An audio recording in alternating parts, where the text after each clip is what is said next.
At the roof of the world, where victory is entwined with fear, Mount Everest keeps secrets that few are willing to confront.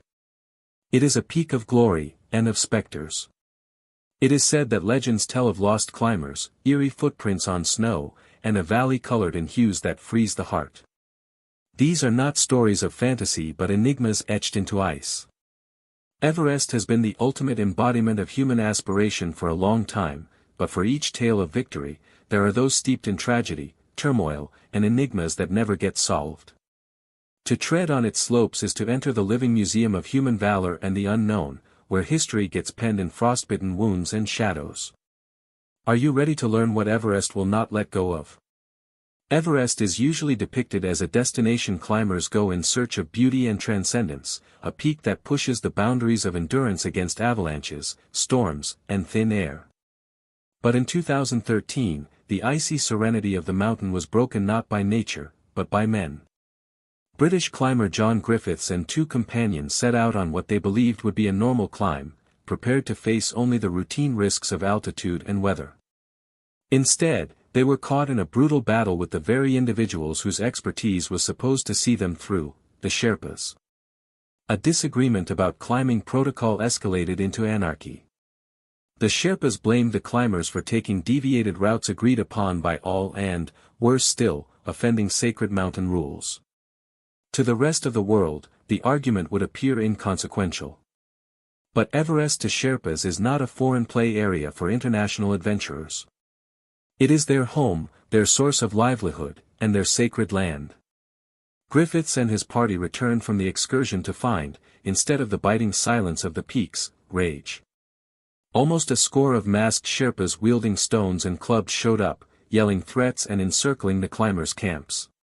The climbers were stuck in 21,000 feet with no place to hide, begging for peace as human fury was on the verge of overwhelming the risk of avalanches and frostbite. What rescued them was not power, but negotiation. A couple of experienced climbers, such as Melissa Arnott, intervened and employed reason to calm the people down. By daybreak, the crowd had broken up, and Griffiths and his companions abandoned the mountain. Nobody was killed, but the event left a stain on Everest's record, a reminder that its perils are inscribed not merely in storms and ice, but in brittle faith between cultures. But Everest's most sinister secrets go back much further. In 1924, George Mallory and Andrew "Sandy" Irvine made the first known attempt to be the world's first humans at the top. They were last spotted less than 1,000 feet from the summit, trudging steadily upwards before being engulfed by a storm. History is still in debate over the question: did they make it to the top nearly 3 decades ahead of Sir Edmund Hillary and Tenzing Norgay, who successfully made it in 1953? When Mallory's body was found frozen in 1999, face down in the snow, the enigma grew deeper. His camera was gone, the only thing that would have given proof. The photo of his wife Ruth, which Mallory had vowed to leave on top, was never discovered. Did he leave it there as he had vowed?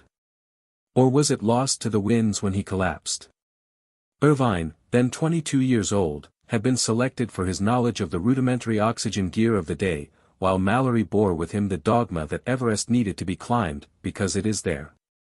Their vanishing is Everest's most enduring enigma, an unanswered question carved into ice that casts a shadow over every climber who ventures their route.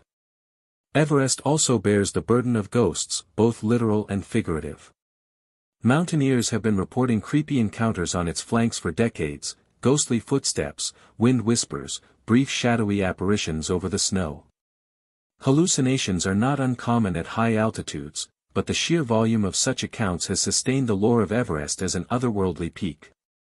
Sherpa Pemba Dorje in 2004 said he saw human forms emerging out of the snow with arms extended, in a gesture of supplication. Other climbers have reported hearing voices saying their names or cold fingers tracing across their shoulders in the death zone. Deniers write these off as oxygen deprivation hallucinations, but to many, Everest is a realm where the dead are reluctant to leave, having been unable to defeat the mountain. At heights above 8,000 meters, Everest becomes something that human minds are not capable of understanding. This is the death zone, with oxygen so thin the body starts to wind down, where even on supplemental tanks, every breath is like being underwater in thin air. Muscles turn to jelly, judgment fogs, and climbers walk into collapse, sometimes sitting down to rest in the snow and never getting up again. It is here that the mountain shreds the final delusions of security. Bodies become frozen markers on the trail, terrible reminders of the razor-thin line between glory and doom. In the death zone, even compassion falters. To attempt to save another often means dying beside them. Everest's true cruelty is not its storms or avalanches, but this zone of no return where ambition collides with mortality. When night falls, Everest reveals another of its terrifying traits, sound. Climbers commonly describe deafening booms and cracks resonating through the valleys, sounds which appear to vibrate the mountain itself. Experienced mountaineer Dave Hahn has himself admitted to thinking that the mountain was alive when he heard such roars. Science describes them as the sound of glaciers cracking and sheets of ice thundering down the slopes, echoes reflected in the still air. But for climbers, such sounds become intimate, portents that the mountain is moving under their feet. On Everest, silence is security, sound too often means calamity. One of the most inexplicable enigmas are the footprints. In 1951, Eric Shipton took pictures of gigantic prints pressed into the snow, human but far larger than any climbers. They caused international furor and reawakened legend of the Yeti, the abominable snowman of Himalayan tradition. Subsequent samples of strange fur located nearby were analyzed and revealed similarities to an extinct species of ancient bear. Sherpas continue to talk about a colossal, shaggy creature that walks unseen across the ice at night. Skeptics claim that the tracks are human footprints distorted, reformed by melting snow. Yet the myth refuses to pass into extinction, as if Everest hides one final animal from us. But Everest is also haunted by myth and footprints. At other times, its deadliest day comes from forces deep below. On April 25, 2015, a 7.8 earthquake struck Nepal, triggering avalanches crashing down Everest's flanks. Climber Jim Davidson at Camp 1 experienced the ground lurching before snow walls encapsulated tents and climbers. 18 lost their lives that day on Everest, almost 9,000 in total across Nepal. Provisions dwindled, communication collapsed, and terror strangled the camps until helicopters eventually evacuated survivors. Davidson went back a year later, refusing to let disaster shape his affair with the mountain. On top of the summit at last, he texted his wife, "I am standing on top of the world." The ascent became a testament in his eyes that the most fearful days would not be able to snuff out human determination. Despite all its death and quiet, Everest is full of surprise life. At 22,000 feet, the Himalayan jumping spider makes a living in rock cracks, eating insects blown up by the wind. Lower down, snow leopards stalk the valleys, Himalayan taurs graze on impossible cliffsides, and red pandas nest in bamboo thickets. Everest is not only ice and rock, but a delicate ecosystem, showing that even in the most inhospitable places, life hangs on. But Everest's past is also filled with politics and intrigue.